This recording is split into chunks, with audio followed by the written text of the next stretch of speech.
ہر کوئی دنیا سے جاتے ہوئے اولاد یاد کرتا ہے. میرے باپ اچانک اللہ نے موت دی، ہارٹ اٹیک ہوا، ٹھیک ٹھاک تھے، اچانک. تو ایک میری بہن لاہور تھی، ایک فیصل آباد. تو میرے باپ آخر وقت تک کہتے رہے میری بیٹیاں تو بلا دو، اور میری دھیاں تو لے آؤ، اور میری دھیاں تو ملا دیو، میری بچیاں تو ملا دیو. اور یہ کہتے کہتے دنیا سے چلے گئے. ہر آدمی موت کے وقت یہی کچھ کرتا ہے. میرے نبی دنیا سے جا رہے ہیں، دنیا سے جانے کا وقت ہے. 12 ربیع الاول ہے، پیر کا دن ہے، 7 جون ہے، 11 ہجری 633 عیسوی. جبریل نے آ کے صبح آپ نے ساری بیگمات کو بلایا، رخصت فرمایا، ملاقات کی. بیٹے کو بلایا، کان میں کہا میں جا رہا ہوں. وہ رونے لگی، رو نہیں، سب سے پہلے تیری میری ملاقات ہو گئی. 6 ماہ بعد بیٹی بھی پہنچ گئی باپ کے پاس. پھر داماد کو بلایا، ان کا سر اپنی گود میں رکھا، کمر پہ ہاتھ پھیرا، دعا دی، رخصت فرمایا.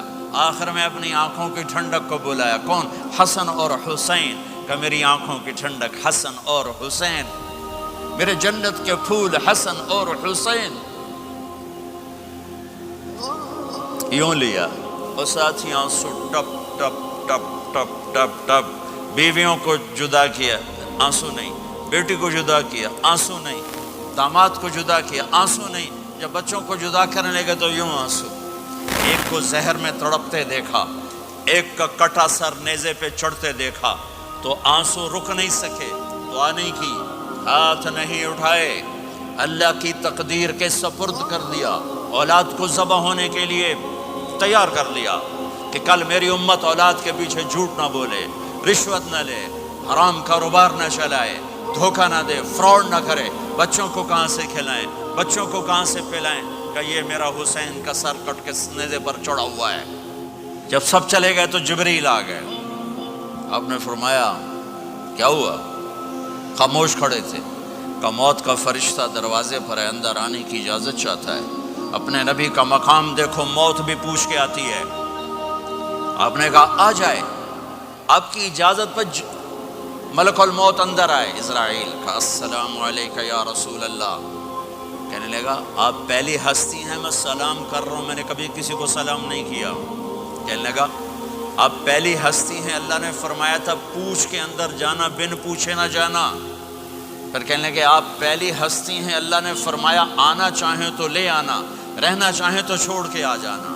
ہاں، یہ وہ دربار رسالت ہے جہاں موت بھی پوچھ کے آتی ہے. آپ نے فرمایا میں اجازت دے دوں میری جان نکالو گے؟ کہا جی نکالوں گا. آپ نے یوں جبریل کو دیکھا، کیا کہتے ہو، جاؤں یا رہ جاؤں؟ جبریل نے کہا اللہ آپ کی ملاقات کے شوق میں ہیں، فیصلہ آپ کریں گے. ہاں یہ بات سنانا چاہتا تھا اگلی. آپ نے کہا اچھا جاؤ، پہلے اللہ سے پوچھ کے آؤ میرے بعد میری امت کے ساتھ کیا کریں گے، میرے بچوں کے ساتھ. یہ ساری مائیں، میرے بچے میرے بچے میرے بچے میرے بچے.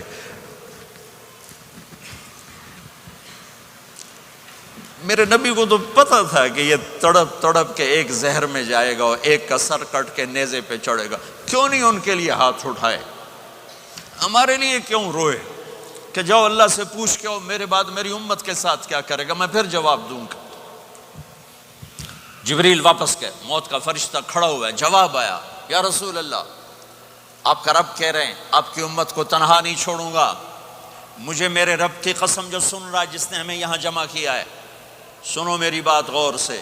اگر میرے نبی یہ سوال نہ اٹھاتے تو آج میں اور آپ بھی بندر خنزیر میں بدل چکے ہوتے. میری اور رب کی کوئی رشتہ داری نہیں ہے.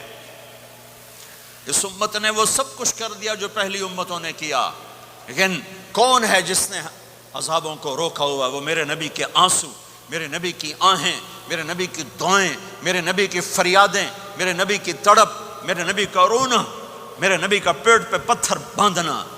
اس نے روک دیا. کوئی نبی جاتے ہوئے امت کے لیے نہیں رویا. واحد نبی ہیں جو جاتے ہوئے امت کے لیے روئے، میری امت میری امت میری امت.